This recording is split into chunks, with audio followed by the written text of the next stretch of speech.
mọi người có đoán được đây là đâu hay không? Đây là một nơi rất là nổi tiếng mà ai cũng phải đến khi tới Kuala Lumpur. Đó là KLCC đó mọi người ơi.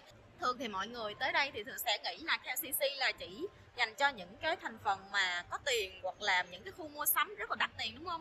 Nhưng mà ngoài ra mình muốn giới thiệu các bạn là KLCC cũng có những cái chỗ mà mua sắm hoặc là ăn uống rất là hợp túi tiền. Và hôm nay mọi người hãy theo chân của mình đến cái quán này. Mình sẽ giới thiệu cho các bạn một cái quán rất là yêu thích của mình ở đây nha.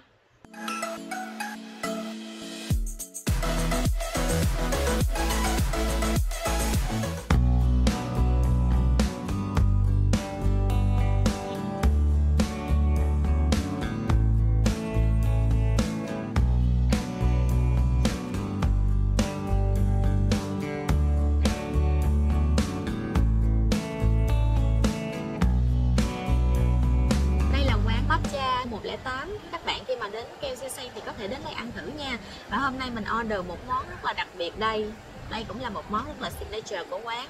Thường thì mình rất là thích matcha, tại vì Nhật Bản thì hay nổi tiếng về matcha, đúng không? Nhưng mà hôm nay mình muốn đổi khẩu vị một chút. Mình sẽ order cái món này gọi là Hojicha.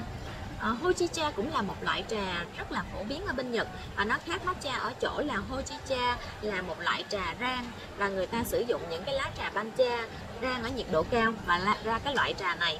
Cái loại trà này vì rang ở nhiệt độ cao cho nên là nó sẽ có màu caramel như thế này và rất là thơm nha mọi người. Chính vì nó rang qua nhiệt độ cao cho nên là cái nồng độ caffeine ở trong cái loại Hojicha này cũng sẽ giảm bớt so với các bạn ăn matcha.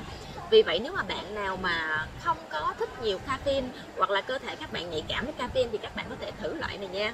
Đây là một cái brand mà của Nhật và có chi nhánh ở rất là nhiều nước rồi. Bên trong nó thì có đậu đỏ, bánh, và ở đây là cái loại mochi. Mochi này, cái quán này đặc biệt là mochi này người ta làm tại quán luôn chứ không phải là lấy từ chỗ khác về, cho nên nó rất là tươi và đảm bảo vệ sinh. Cái ly này ngoài lớp kem và topping ở trên thì ở phía dưới nó còn có thạch cà phê nữa. Thì khi mà mình ăn một cái ly này nó có rất nhiều loại topping chung với nhau sẽ cho mình cái cảm giác là đỡ ngán mà có nhiều mùi vị.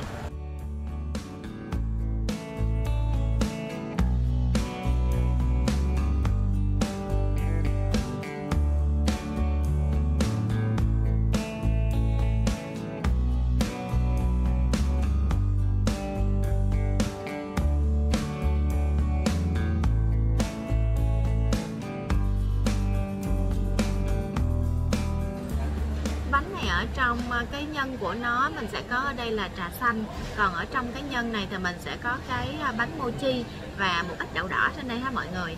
Mình có thể thấy là ở ngoài của nó là rất là dẻo, nhưng mà ở trong thì rất là xốp và mềm mềm của bánh mochi. Loại thứ hai thì nó có tên là bánh custard, nó rất là xốp ở bên trong và cái phần trứng ở trong này nó tan chảy ra luôn. Cái loại Hojicha mình order và cái loại bánh này là một cái rất là đặc sắc của quán này. Nếu mà các bạn đến thì nhớ là thử nha, và các bạn sẽ cảm nhận được cái vị thơm và rất là ngon của matcha và bánh ở đây.